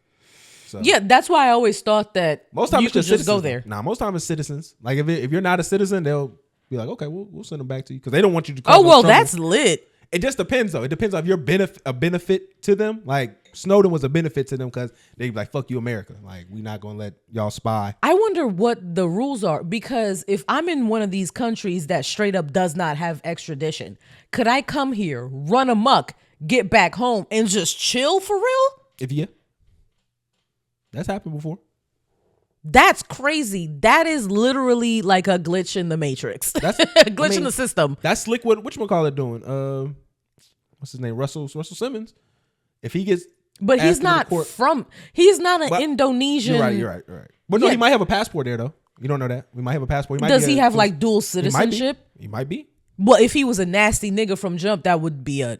He I'm coulda- not. he I'm coulda not known. praising him, but that would be a good plan. I wouldn't to have. be shocked if he didn't have dual citizenship, because like I said, that would give him more protections in there. Huh? Let me Google that too. Go ahead. All right, let me want to get into some other conversation. So I think that this is kind of an important topic to have in regards to Keith Lee. So Keith Lee, he was copying a trend that Chimetime, I don't know if you heard of him. He usually is referred to as Evil Keith Lee. He did. And I wanted to give a shout out to Keith Lee, because Keith Lee, even though you didn't say that in your video, you showed him and everybody who's been doing this charity content shit how you're supposed to do it. Like, one of the things that always bothers me when I see people do charity content is that they show the people that they're giving charity to. And I think that's some of the most demeaning thing that you could do to somebody. Like, they're already in a hard position and predicament, and now you use that to now get money and get clout from. And like, okay, so the thing with Chimley, he was giving out like $800 for tips for DoorDash. That's love. Yeah. Like, I'm not, he did it for like 15 people. Like, well, no, I think he did it for like 15 hours. So he was doing it for a lot of people where he would just order different He meals. also does that when he goes to Yeah, restaurants. I've seen He'll that too. leave like $1,000, $2,000 tips. Yeah, but what a lot of times that he'll do is he'll show the people. And then he'll show them in that emotional state, them want to give them a hug and all that other stuff. And that's what he did here. That's part of the sauce for And making you want to go to that restaurant. Well, no, this isn't about the restaurant. This is what he did with the DoorDash I'm people. saying with the restaurants. Yeah, I'm saying with the But DoorDash people. Yeah. Is I got an issue with that, because it's like, these folks is working class people, and granted, yeah, you did show them love and you helping them out, but they don't even really know, because now they in that bad of a position where $800 is really changing their day. The fact that Do you have to be in a bad position for $800 to change your day? Okay, yeah. Let's go to a manager at any job. Let's see if $800 is really going to change Like their day. I'm No, I'm it's not gonna good, but change their day. $800 is gonna change my day. But yeah, we live 100%. also, we're not high end people. We're not upper middle class people. Like what? Upper middle class people, $800 ain't changing. It's gonna make something easier that day. It's definitely gonna. but it's not brighten my changing day. your life, your trajectory of your life anyway. No, but that's a couple bills. Yeah, but that's again not changing the trajectory of your life. That just allows you to revert some No, funds but somewhere you else. just moved the goalpost. You said changed your day. Your day, that's still and not changing your day. Just paying a bill. You just moved it to changing your life. Okay. Changing your day and changing your Even life. changing your day is not doing that. Two very drastically We'll go back today. different things. I'll stay a day. It's still not changing your day. You just help somebody just for a little bit, but it's not changing their day. I'm just being honest. And for you to use their image and likeness like that, knowing that they not even gonna be in a space to be able to think about, like, all So right, he this was is what this putting money- the DoorDashers' faces in the on videos. camera, yeah. And the dope thing about Keith Lee is he did the same thing, but he didn't show their faces. He just showed the audio of them having a conversation and giving them the money. And I feel like that's just a better way to do. Like, give people dignity. Yeah. Like, I understand, like, y'all feel like once y'all get clout and y'all get people to recognize y'all feel like y'all better than people and y'all got to conduct yourself industry and everybody can just be, pawns in your, race to success. But, bro, like, show people dignity, dog. Like, have some coof about yourself. That's specifically why I don't like the people going up to homeless people, giving them haircuts and giving them money and taking them. Like, you don't need to record any of that. I don't mind that if you're going to get... Anytime I've ever given money to a homeless person, I didn't take my phone out. I didn't feel the need. I just felt bad. But even with the haircuts, I can understand you wanting to record it just because of whatever content, but just have dignity. Like, give rid of their face. Don't have their face everywhere. Don't, you can very easily blur it out. Yeah, don't have them in some sob story and all that kind of stuff like that. Yeah. Like, just be mindful of shit like that, because at the end of the day, these real people, they don't even understand how this could be affecting them in the future.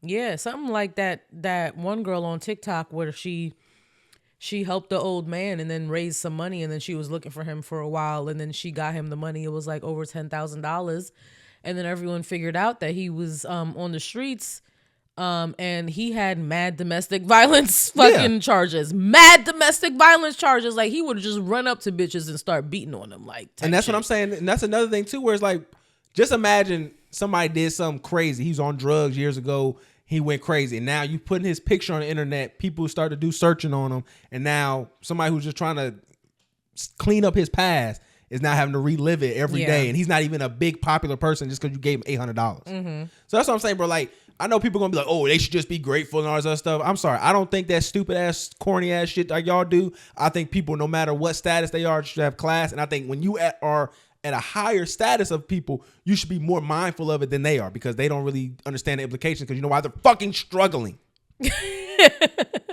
You don't need to put cameras in people's faces when you're helping them, and you're helping yourselves when you do that. Like you need the content so that you can benefit off of it. If you just wanted to genuinely help these people, then you would just be volunteering at homeless shelters and soup kitchens and things of that nature, donating your clothes to homeless shelters when you do donate, which we should probably do more often, because men's shelters never get clothes. Men don't get clothes and products and stuff in shelters at all. It's mostly women that get that stuff donated to them. So that's what you need to be doing. Put your fucking phone away and don't make content out of it, and just be a good human. See, that makes me think about one time I went to Sweet Lounge, and I was getting a table for me and my cousin that was in town. He never showed up, bastard. But the thing about Sweet Lounge is right across from the street, there's a hotel, and next to the hotel, there's a shelter. So you just see a bunch of these people down on their luck, and they just look to their left, and they just see decadence and fucking degeneracy. And empty beds. You know what I'm bunch saying? of empty beds and empty rooms. But no, I mean, I couldn't see that. I could just see the homeless guys outside the shelter that was like behind the gates. No, but if I'm homeless and I see a hotel, I'm like, there's probably a couple empty beds in there that I could be sleeping in. What I'm saying is they're hearing the noise from the the degeneracy Yeah. going on from across the street. And I'm like, look at y'all just putting money, thousands, hundreds of dollars, just so y'all could be cool in Sweet Lounge. And like, that probably could help that guy, eat a decent meal that he hasn't eaten in 3 days or something like that. And it's just like, it's just crazy when you just think about how close they were in proximity. It was just nuts. That happens in Atlanta a lot. Like, you just right next to the you homeless will walk shelter. out of a fully luxury building, get in the valet, get your car, drive down a single block, and before you turn on the highway, it's 6 crackheads with signs asking you, begging you for money. Want to wash your car? Yeah, like, Shout out to them niggas though. you just gotta not make eye contact. Just Shout out to them niggas though. Can I say this though? And people are gonna hate me. People are gonna hate me for this, and I don't care. But when like the celebrities get their house robbed in and nobody dies, favorite thing that happens. Like,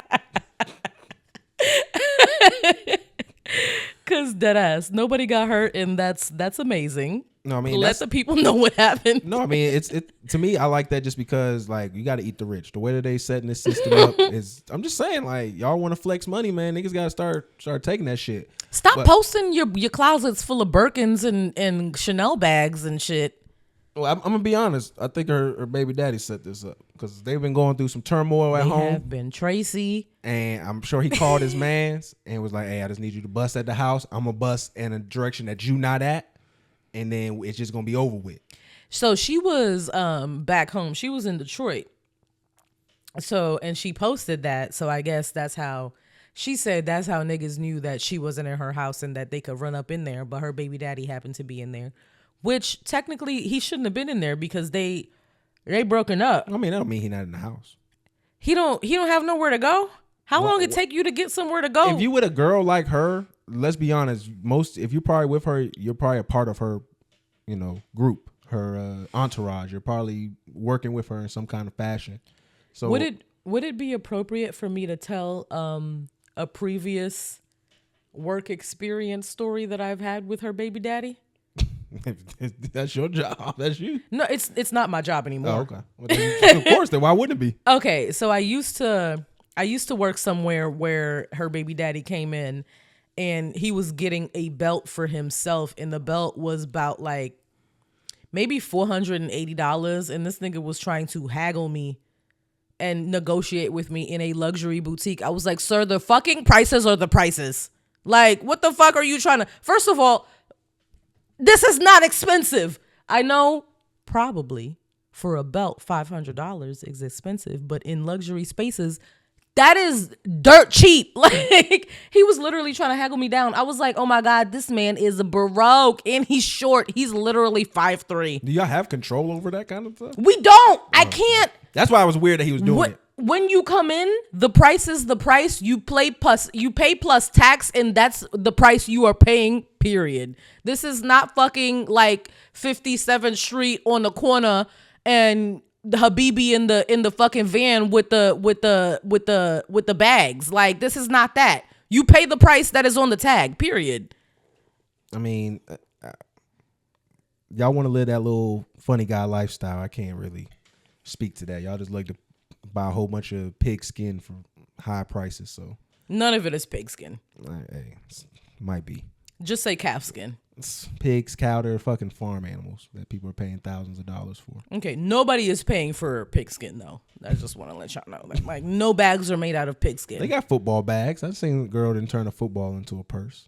That's pig skin. Yeah, but they made that a football first. Yeah, but they still turned it into a bag. Like leather is cow. Hey, man, this is how you got to set it up, man. Because honestly, once you defend your girl in a firefight, you can cheat whenever. And that was clearly his problem. Why does everything lead to niggas can cheat now? Because when you as a nigga and you trying to get to the status, why can he cheat when he set the shit up himself? That's definitely when you could do it. Because I care. You know how much I care about you to set it up? Both ways, I can still do it. You put my leather goods in danger. Like, what if no, one I of the didn't. bullets... I told him where to shoot at. He wasn't shooting anywhere near the house. What if one of the bullets grazed one of my It wouldn't have, handbags? because he wasn't shooting near the house. He was shooting... There probably was hollow tips. There probably in the house. There probably was no tips on there. He probably was blanks. I feel like we would have found that out. No, the nigga was shooting there were blanks. no bullets. No, he was shooting blanks. He just shot some blanks off. Rounds still go on the ground when you shoot the blanks. It just don't nobody gonna get hurt. Oh, is there no gunpowder? Like, there's no difference to tell. It's There's still- no way it could be to a tell little the bit difference gunpowder. between a blank and a regular bullet. No, unless somebody got shot or you got the other end of the bullet somewhere where the bullet hit at. Okay, I don't Because know. all it is when That they don't do make it. no sense to me Because when anyways. they take off the what it is with a blank is they just take off the tip and then take out some of the gunpowder. So then when you do it, just makes that pop sound. Okay. So then there is no bullet for you to get hit. There's no tip to be shot at you. So that's all he did. He just called bruh, told bruh with the blanks, shoot something in the air. I'm gonna shoot something back in the air, and then my home gonna be saved. And when you do, for me to go to those lengths, yes, I deserve extra vagina. And for me, if it was for real, and I really defended put my life on the line to defend your residence, 100%. How is Tracy even? I don't see where else you can go wrong with that. That was a good plan, big dog. That's not. That's what Offset need to do. Offset need to get. That's need not to have. the sentence I was gonna say. If I was Offset, I would get some niggas to kidnap Cardi, and then I come in there Offset busting don't the want Cardi. door. Offset hates Cardi. I'm gonna bust in that door. He fucking hates her guts. I'm gonna bust in that door, and I'm gonna save Cardi. I'm gonna be like, hey, y'all niggas, get off my wife. He hates her guts. He's been making it apparent by cheating on her over and over again with her ops too. Like, that nigga hates her guts. That's peace. Also, I was just gonna say the sentence I was saying before that you interrupted me over and over again. Inappropriate. You might need to bleep it out. I don't know if let me mince my words a little bit. I don't know if Tracy can handle that for real. Like, I'm trying to imagine it, and I'm like, how did she get pregnant twice? Yo, what? You trying to say like your nigga ain't hanging, or like what are you trying to say? Like he a switch? Like what are you trying to say? Like Nah, just he don't. I'm trying to He understand. don't give me big dick energy for real. I don't know. And then Cash Doll is like tall and thick. Mm-hmm. And then like I've had conversations with men that been like, yeah, thick girls are like, you gotta have a little bit more for the thick girls. He might get her to put her especially leg up. for like the BBL girls too. Like, He might be able to get her to get you her gotta leg up. have a little bit of extra to reach. How would you know that? That's what I just began this statement with saying. Like, I've had conversation with my male friends. No, I'm talking about how would you know that about him though? Oh, I'm just assuming. That's what I'm saying. I don't think like like from what I've imagined, it's just not looking like the best type of situation to me. Are you saying like he's in the same standpoint like a stunner girl? Like, well, that's her husband or baby daddy that she just got. What did Stunner Girl say about her husband? I think he didn't stand on business with her about something. So like, she said he was a full pussy, right? like a bitch. Yeah, she emasculated him. That's her husband. I thought it was at least her baby daddy. He did get. Remember we talked about when Buddy slapped her ass and he got beat up. Yeah, he definitely. Well, He tried to stand on business, but he got fucked up. That's what I'm saying. She probably been dry as the Sahara Desert since you tried to defend her and got fucked up. I told you, buddy earned it. Stunner Girl is a thug ass bitch. Did you know she was a gangbanger for real? I'm pretty sure a lot of them are. She is. I don't know which gang she's in. I think she a Crip. Stunner Girl. Like, that's really crazy. That's crazy. But I'm saying is like, just to see the grounds that we have to go through. That goes back to what I'm saying is why when you do defend, your girl on some type of shit like that, you kind of get entitled to the extras. Because look how y'all act when niggas don't be on no tough shit. He tried to be on tough shit. He failed. And then I guess another situation. He failed on being on tough shit altogether. And with a bitch like Stunner Girl, who is with actual gang bangers who kill people, it's a very toxic train of thought that she's having on a regular basis. That is not a regular bitch. A regular nigga cannot be with her. You can't just be beating niggas up regularly. Why didn't you pistol whip that nigga in the crowd? That's what she's thinking. She's like, why is this nigga still breathing when he smacked my ass in public? Everyone knows he smacked my ass. Now everyone knows he's still alive. And again, that only proves my point that even if he did handle business, he deserved extra vagina. Well, yeah, definitely. But he did not handle business. I didn't say he deserved it. You got fucked up. Tracy did. You got fucked up while being my nigga on camera. That's embarrassing for me. You deserve no more pussy ever again. That's why, again, that's what Tracy... Until you kill a nigga. And that's what Tracy did. Tracy went out there. Tracy didn't kill nobody. Well, he shot back. That's still like the same thing. You might as well kill the nigga if you shot back at him. The little nigga in Home Alone did the same shit. No, not that. He painted that gun. Kevin! He painted that gun, though. That was a fake gun. All right, let's get into some more white stuff that I like to just shit on white people and make them look like bad people. Let's just be in white people's business a little bit. Blake Lively had a little thing going on. That's crazy because Blake Lively was one of my favorite white women for a long time. Her on Gossip Girl, iconic. Very iconic. The reporter was so distraught at her experience with Blake. It was it's kind of funny a little bit. Do we have a clip to play? It's not a clip because it was from an article, I think. Okay. So are you gonna read it? I'm gonna pull it up. What happened? But essentially, they're sitting down, chopping it up. She's getting the interview down, and she asked Blake about, her pregnancy, and then it all went left after that. Blake is currently pregnant, and then she mentions her baby bump, and then Blake goes, "Oh yeah, your bump is cute too." Or something like that. The lady is not pregnant. She's 50 years old. Yeah, she's also apparently infertile. That's something that came out after the fact. So it was kind of like Blake was being unnecessary. Everyone who saw the interview interpreted it as Blake was being a mean girl. In this whole circuit, there was a couple other interviews where she just kind of seemed out of touch because the movie that she's on a promo run for has themes of DV, and they asked her a question about people who would feel triggered or something, and she was like, well, they can just come to my house. They can just come to my house and sit on my couch and tell me how they feel. It was just unnecessarily disingenuous. Do you think she tries to do the things her husband does, but she forgets that he's a man, has a little bit of a charm to it? Well, no, Ryan Reynolds, people literally be like, oh, that's Deadpool. Mm-hmm. Because he's typecasted now as Deadpool, that's specifically why he gets more leeway.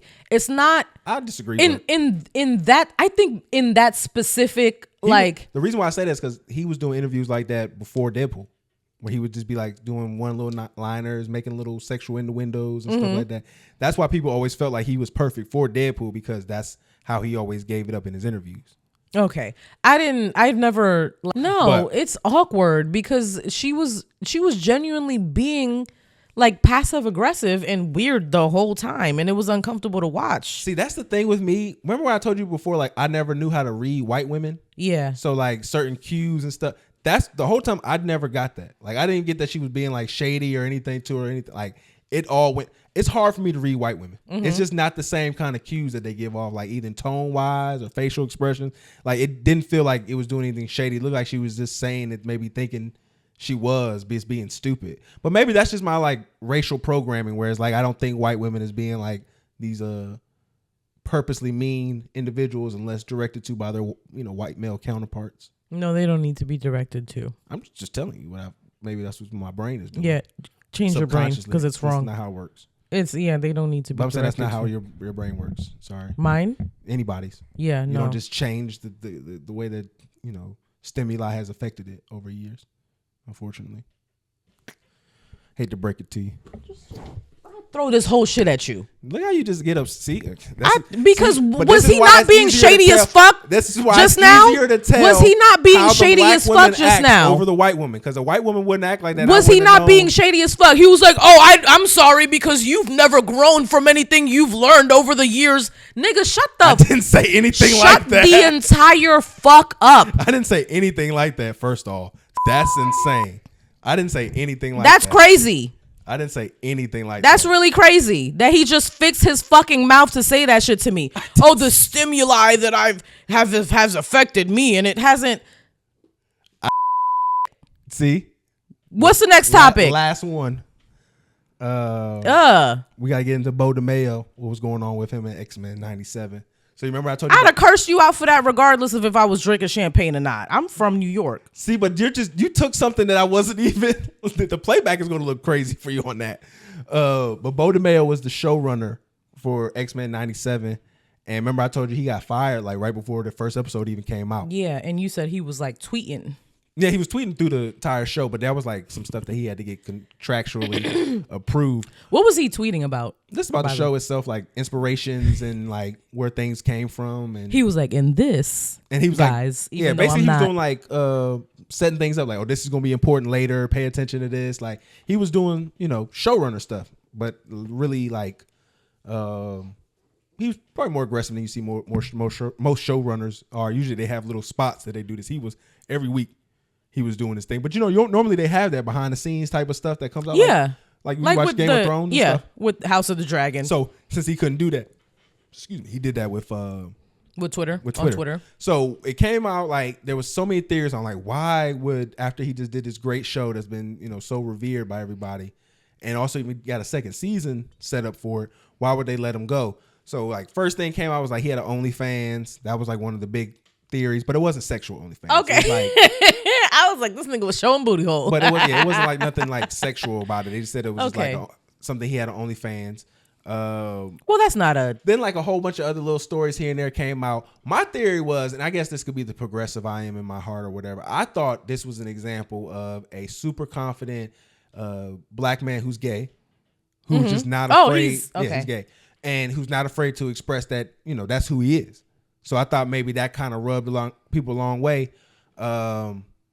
And maybe that had something to do with it. Like maybe he was being brash in a way that we would let a heterosexual man be and not really say too much. But because he was gay, it got a little more pushback.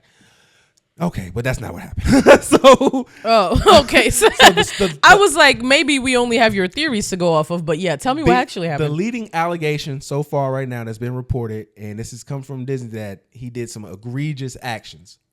What they have come to find out, what they say the egregious action was one was he was physically and verbally abusive on set to people that he was working with. Okay. In regards to that.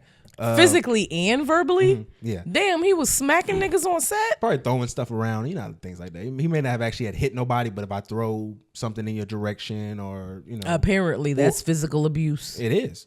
Yeah, it is. Silly. But because it's a woman, it's not a thing. But so no, they said that he was sending pictures of himself. So a lot of times showrunners and people who are working on these shows, they will send use themselves as art sometimes and like maybe draw themselves so that there's a template for the characters that people are working on.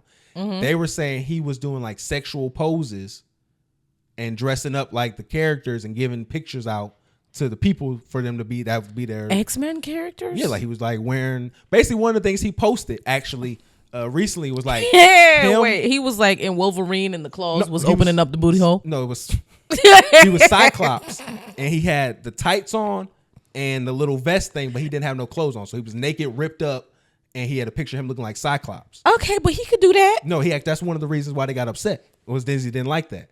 So this is why another reason He why couldn't have just taken that down. Well, he could have, but this is another reason why Disney is kind of super duper protective about this. So the first dude who did X-Men, Bryan Singer, he has a lot of nasty shit on his record. I think he's also a gay man too. I'm sorry if I'm wrong about that, but he has a lot of nasty shit on his record. And so the thing about with him is he kind of sullied the name of all the X-Men films because of the way his contract was set up. He had to have his name on every X-Men movie. So I think what was going on was that they didn't want this to happen again with this new property and being so sensitive where it's like, you got these allegations, you sending pictures of yourself to people who's working there. They also say he was groping some of the young male cast members and stuff like that, getting physical with them. Is this like... This is what the allegations are. Okay. So these are the allegations that he was doing. He said he's going to be more to be, revealed, and he's going to talk about, more about it on his end. But that's what's being said there right now. So I felt bad when I'm like, dang, man, I'm thinking about to defend this brother. I'm going to come up here. Oh, y'all hating on the gay man because he confident. Because he ain't afraid to fuck a nigga in the ass and look you in the eye. But it's like, nah, this nigga out here acting wild. Like, nigga out that here. was wild. I wasn't expecting that to come out of his mouth at all. That nigga's aggressive. He one of them kind of gays. He one of them gays that's going to put his hand on you and be like, hey, you sure? You all right? You don't want that? You remember? Oh my God, that was disgusting. That was wild. But, you remember on the game? I didn't even have a person on me, and I felt disgusted by that. You remember when on the game when the big offensive lineman? Yes, with Malik. Malik, yeah. I remember that vividly. I feel like that's the kind of time he was on. That's the kind of game man he came off like me. Like he'll pay some Jay Holiday and try to. I feel like that squeeze you up. That was just specifically disturbing because of just how big and manly both of them were. The thing is, it would look way crazier if they were actual NFL players, like they were to size. Mm-hmm. Because he was a little bit smaller than Malik, and he was just fatter, but he was a little bit stockier. They were all generally small to be. I mean, of course they're actors, but I'm just saying, like if you were to look at a 300-pound man really grab up on a 200-pound man like that, because usually these offensive linemen like 6'6", 6'7". So and the quarterback maybe 6'3", 6'4". He may be on the tall side, but usually he's around like this 6'4". So a bigger man just grabbing you up like that from behind looks crazier than what that seems portrayed. Absolutely insane. It would be scary. You would feel like it's over with. I'm just saying. Yeah. This is no bullshit. There's no bullshit at all with life that. will flash before your eyes. Like, what is happening? Am I about to get bent over? Am I about to be penetrated? You'd have been over there to turn you into Jules LeBron. All of the, just like a million thoughts per second. Have you switching up like Jules LeBron? Yeah. Be very. I'd clench everything up so quick. Be very demure. I would shatter my teeth. Very shy. Very mindful. That's the thing too. I want to say too to y'all women. Y'all are not modest or mindful. Like y'all idols be whores. So like y'all have to stop with this idea that like y'all are modest and mindful women. No, you're not. Like it's okay. I've never. Come on. Being from New York as a woman, I never thought I was demure or modest or mindful. I've been dead ass for mad long, my nigga. Like, don't play with me. We're trying to work on demure. Demure. We're trying to work on it. Yeah, say the word right before you try to impose it on me. That's fair, right? That's like bare minimum. You did want to talk about what's her name? The demure girl? I thought you said you didn't want to talk about that. Nah, you said that this would be at the end because it would be out. I just want to ask the question: would LeBron be homophobic if he did a cease and desist on this person? Their names is Jules LeBron. Oh, but LeBron isn't the only LeBron in the world. Like there have been LeBrons before him. No, I'm pretty sure he's trademarked the hell out of that. Nah, LeBron James is the most famous LeBron. That person's name is not LeBron, yo. No, she's just her name is Jules. Everyone calls her Jules. Yeah, but okay, that's why. So why you got LeBron on there? When you brought up and you said Jules LeBron, I was like, who the fuck is that? Because if you said Jules, the demure girl, then I would have been like, yeah, like I know exactly who that is. But when you said Jules LeBron, I was like, you gotta put a stop to that. You gotta take the LeBron off your name. You can be Jules, but like the fact that you're Jules LeBron and I'm also associated with Yes Jules and I'm trying to keep my house in order. My wife already bringing up times when I called her wifey and we wasn't married on podcast. I have a problem. She did that. She was talking about the whole like, oh, I hate when being called wifey and you not. My husband used to do that. Call me wifey. I'm not your wife. Well, them 10 years. Like, girl, you got the ring. It's fine. Don't like. Them 10 years had her in hell. Come on. Them 10 years when they were together for 10 years. Before But y'all been together since high school. Like, yeah, but I feel like she was in hell. He was still messing. Come on, bro. Like, you forget 100%. Beyonce's cousin. I feel like when y'all were together since high school, then you definitely need to give each other time to grow to become the people who you're gonna be to choose each other. You don't want a nigga to choose you. She don't get that option though. She don't get that option. Right. You don't want a nigga to choose you at 22. Like if it's LeBron, yeah. If it's LeBron, then yeah, ride that out regardless. But like in most cases, you don't want a nigga to just choose you at 22. That's just not. It's not the most viable option for either of y'all because y'all are not the people y'all are gonna end up being. It works for some people. It doesn't work for most people.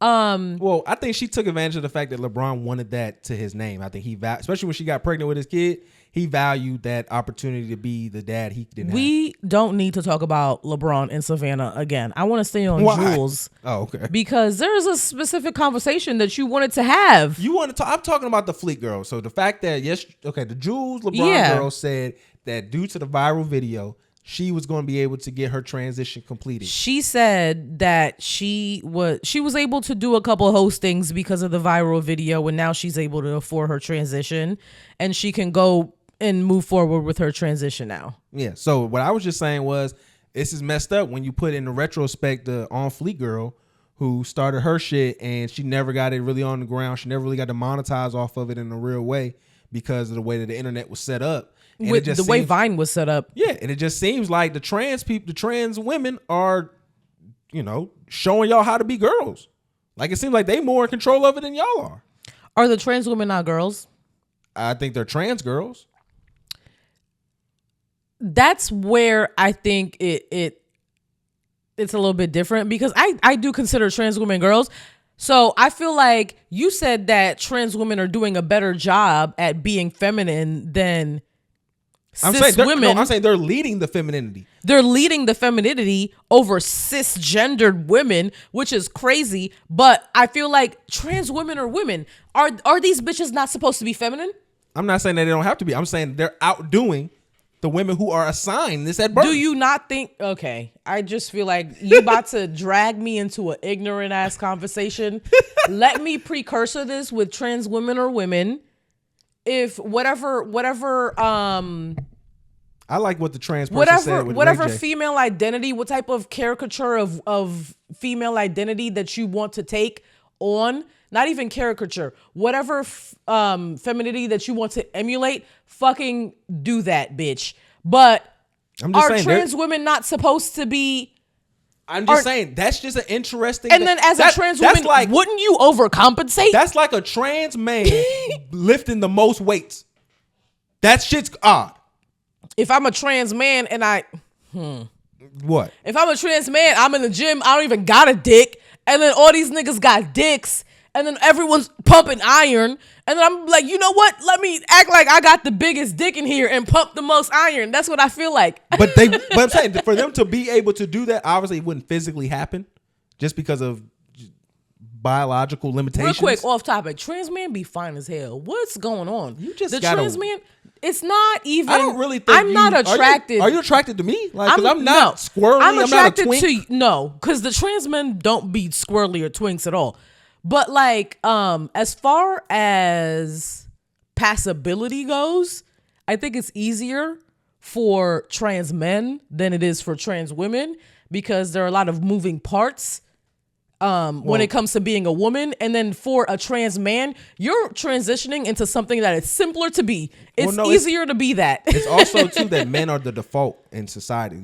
It's not as interesting. Well, it's not as interesting. We're the That's default. Exactly. It's not as interesting for you to transition into a man. No, that's for you. But the actual sociological view of it would be the fact that men to want to be a man is to say, in a way, I want to be on top. I want to be number one. Those are synonymous in regards to that. So that's why it's not hard to make sense. That's why nobody criticize the stud, because why wouldn't she want to act like a dude? Because being a dude is better. It's not interesting if you want to transition into privilege. We saying the same thing in different fonts.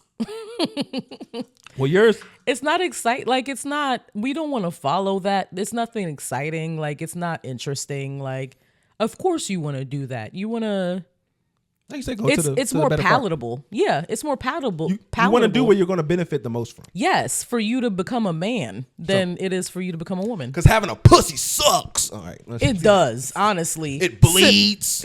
Symbolically, You get knocked up. physically, emotionally, it sucks in You have every way hormones possible. going through your body you can't control, but then if you blame them on things, people get mad, and if other people blame on things, and they're sexist. But then you say that things are Stop going on. talking. Then you say that like women are the most oppressed, but then when you bring up the oppression and the limitations, now wanna you are a unplug his misogynistic mic pig so with bad. nuance. I want to unplug his mic. I just want to fully just like. No, I'll be eating. You just be hating. Somebody called him a nuanced misogynist. I said that and on the then- last show. Yeah, he was like, "Oh, nuance." Like, that's dope. missed the whole misogynist part. Like, That's dope. Being a nuanced misogynist is lit. Because that means you're saying shit that she kind of got to go with, but because you feel like you a man saying it, she's like, I got to negate it. That's the best part. you would take it as that, or you're saying shit that is misogynist as fuck, but it's a different take to the misogyny. No, Like, of course I like you, mine better. of course you would take it as that. I like mine better. Mine is way more wavy. Go ahead, baby, take us away. All right, life is a labor of love, so let's keep building these moments together. And remember, your job is not your family. And the only thing you should be exploiting is these corporations. Tell them what they need to do. Follow us on all of the social media at talk.fnf.tv on Twitter, Instagram, Facebook, YouTube. Like, subscribe, comment if you have any comments. Thank you for watching. We love you. Bye. Bust it wide open, and I tell her, bring it back. Hey, B King died. Oh my God. Then leave. That's what he did. He left. He said, get that bread, get that head.